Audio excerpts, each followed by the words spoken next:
Okay, so we're diving deep into Vipassana meditation this time.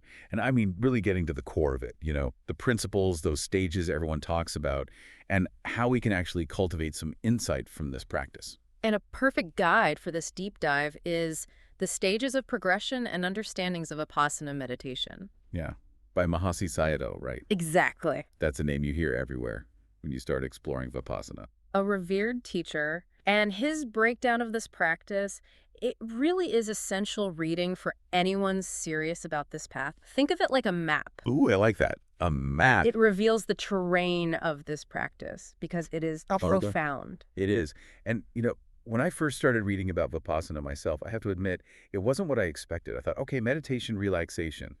But this text, it doesn't mess around. It jumps right into moral conduct, Sila Visuddhi, Right. as the foundation, almost like a curveball. I thought we'd be jumping into, meditation techniques right off the bat, not Ethics 101. So why start there? It's about setting the stage, you see. Imagine trying to experience a beautiful, intricate landscape, but you're trying to see it through a dirty, smudged window. That's what our minds are like before we go through this purification process. Oh, I see. Vipassana, at its heart, it's about seeing reality as it truly is. Okay. Impermanence, suffering, selflessness, these are big concepts. And to perceive them clearly through your own direct experience, the mind needs to be calm, stable. So ethical living is like cleaning that window, so to speak, allowing the deeper insights to actually shine through. Precisely. And it's not about, suddenly becoming morally perfect overnight. It's about understanding the connection between our actions and our internal state. Right. Even small choices, small actions, they create ripples in the mind. Wow. Ethical actions lead to stillness. They lead to clarity. So even that little white lie I told to get out of that work thing the other day, that could be muddying the waters of my meditation practice. Well, think of it this way. Every action, every choice we make, it leaves a trace, right? So ethical conduct, it's about creating the optimal conditions for those deeper insights to arise. It's something to reflect on even in your own practice right now.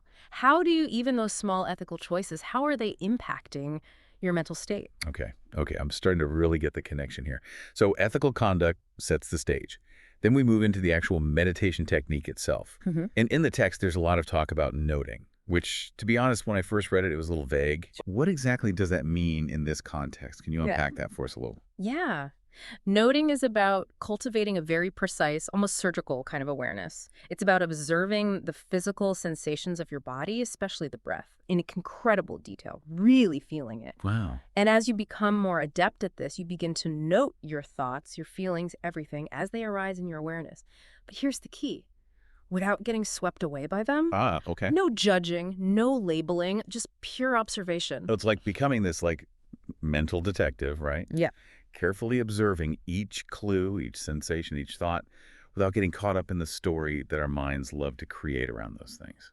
You got it. You're training your mind to become an impartial observer of your own experience. And through this consistent observation, through this noting, that's how we start to see the truth of impermanence firsthand. Oh. Because each sensation, each thought, it arises, it lingers for a bit, and then poof, it disappears. That makes a lot of sense. And this ties into that whole concept of Siddha Visuddhi, or the purification of the mind, right? Yes. The text talks about a cluttered mind versus an unhindered mind. So how does this idea of purifying the mind, how does that actually unfold through these stages of Vipassana? It's a gradual process, for sure, like clearing a path through, a really dense jungle. At first, the mind is unruly, chaotic, thoughts just darting everywhere. You know that feeling, right? Like a room full of puppies. Exactly. But here's the thing. With consistent noting, something really remarkable happens.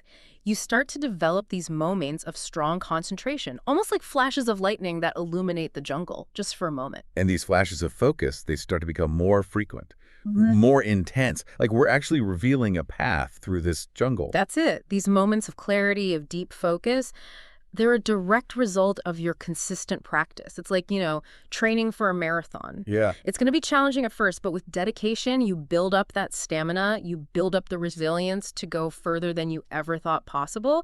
And as the mind becomes purified, well, that's what allows us to see deeper into the true nature of reality. So we're clearing that path, right? Yeah. The mind's becoming more focused, more still. And then we get to this Ditthi Visuddhi, purification of view. This is where things get really interesting, I think. Definitely. Because the text, it talks about seeing the body and mind analytically. Yeah. And I got to be honest, that sounds a little intimidating. Like, I need to sign up for a philosophy course or something. It's not about suddenly becoming a philosopher. It's about experiencing that distinction between, our mental processes and our physical processes, but firsthand, experiencing it directly. Yeah. And remember noting. Always with a noting. Right. It all comes back to that. Through that practice, through that consistent noting, you begin to see that, a thought, a feeling. It's a distinct process from, say, the physical sensations of your breath, your body. It's almost like you become this mental chef. A mental chef. Okay, I like that. You're learning to identify all those distinct flavors of your experience. Like, okay, a sprinkle of thought, right? A dash of maybe anxiety, a pinch of physical sensation over here. Yeah. And you start to realize that what you thought was this one single dish, this experience, is actually this incredibly complex recipe that's analytical seeing. Experiencing this distinction as it's happening without getting, lost in the story, the narrative our minds love to tell us. Right. So it's not about overthinking it. It's more about being able to clearly recognize, okay, this is a thought arising. This is a sensation happening in my body. And through that separation, that's how we start to kind of see through that illusion of a solid me. Exactly. That's the beginning of kind of dismantling that illusion, recognizing that what we often perceive as this solid self is really just a collection of constantly changing processes. And that's huge, right? It is huge, a huge insight on this path. It really is. And you know what? Speaking of big insights, the text then throws this like curveball our way. It starts describing these blissful states. Right. These like bright lights, almost like superpowers or something. But then it calls them corruptions. Yes. And I got to ask, did I miss something? Why would these positive experiences be a bad thing? That's actually one of the most fascinating and often misunderstood aspects of Vipassana, this whole idea. Yeah, because as your concentration deepens, as the mind purifies through this process, you might experience these incredibly blissful states. They're often described as you said, these bright lights or these feelings of, euphoria. So it's like you're like leveling up in a video game. Where you've been working hard, and then boom, suddenly you unlock these amazing new abilities. It can feel like that, and here's the catch, those states, those blissful states, just like everything else, they're impermanent. Oh. They arise from certain conditions, they last for a while, and then they fade away. They don't last. They don't. And the danger is clinging to them, mistaking them for, this is it, I made it, this is enlightenment. That's where the corruption comes in. So it's like getting distracted by the shiny new tools, right? Sure. Without really understanding their true purpose in the first place. Absolutely. By recognizing those states, even the blissful ones, as just passing phenomena, not clinging to them, that's how you deepen that understanding of impermanence. That even bliss, even these amazing states are not it. True liberation, it comes from not clinging to anything, not even the really good stuff. Letting go of attachment. Yeah. Even attachment to those, really pleasurable, blissful experiences. Yes. It makes sense when you put it like that, but man, it sounds challenging. It is. And the text, it doesn't let up, does it? It then goes through all these intense stages like fear, disgust, this yearning for liberation. It's intense.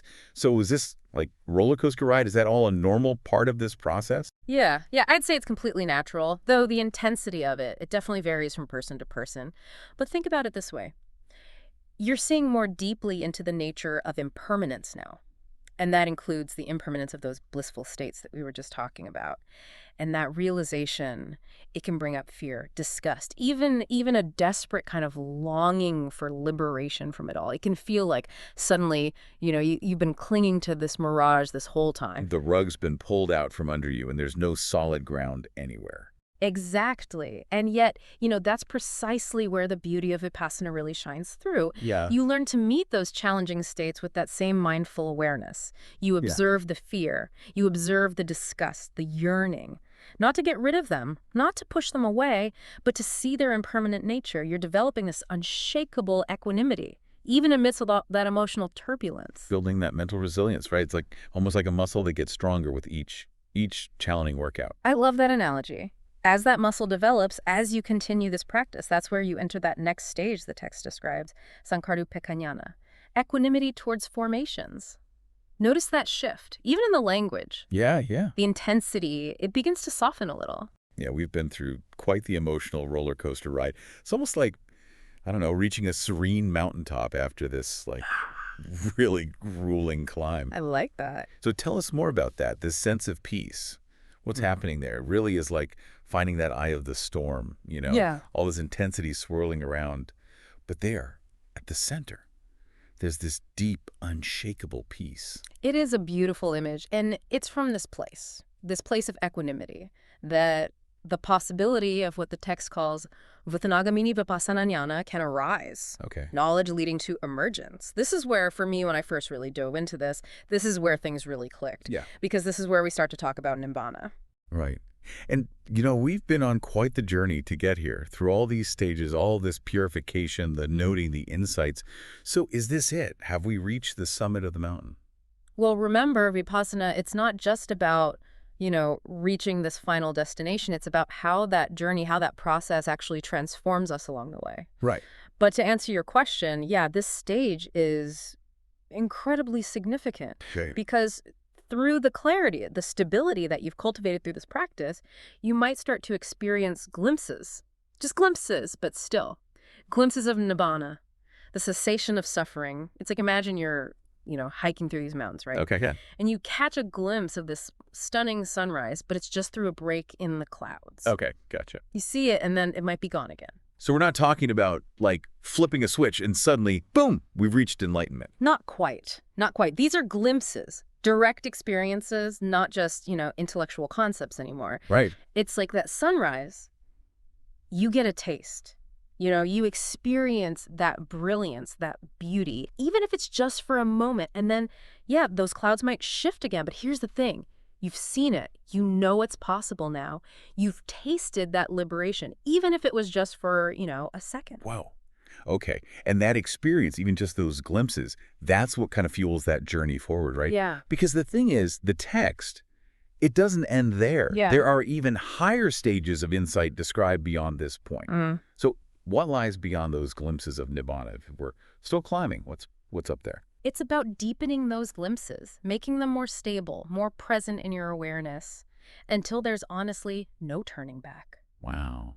The text, it describes these more, advanced stages as culminating in Arahatship, Right. which is, well, it's complete and unshakable liberation from suffering. It's like we graduate from, catching those quick glimpses to, like, the full panoramic view. So it's a beautiful way to put it. So it really is a lifelong practice, this continuous unfolding. Every time we sit down to meditate, every moment of noting, each time we come back to that clear awareness, it's another step, another step on this incredible path. And that right there, that's the beauty of this map that we've been exploring. It shows us that Vipassana, it's a gradual process. It's challenging, no doubt, but it's also incredibly profound. Yeah. It's a journey, a process of insight, of purification, and it unfolds over time. It's full of, as we've seen, challenges, but also these incredible discoveries. And ultimately, it's your journey. Each individual's path is unique. It is. And that brings us back to, I think, the heart of this whole deep dive, because the text really emphasizes, experiencing these stages firsthand, not just, reading about them, thinking about them intellectually. Yeah. We have to live it. We have to practice. Yeah. So if everything we encounter, even the most challenging stuff, if all of that is impermanent, how can we, all of us, how can we approach our own meditation practice, our own lives even, with that understanding in mind? Something to ponder, something to explore. Thanks for joining us on this incredible journey through the stages of Vipassana meditation. It's a path of self-discovery, of deep insight, and ultimately a path to liberation. Until next time.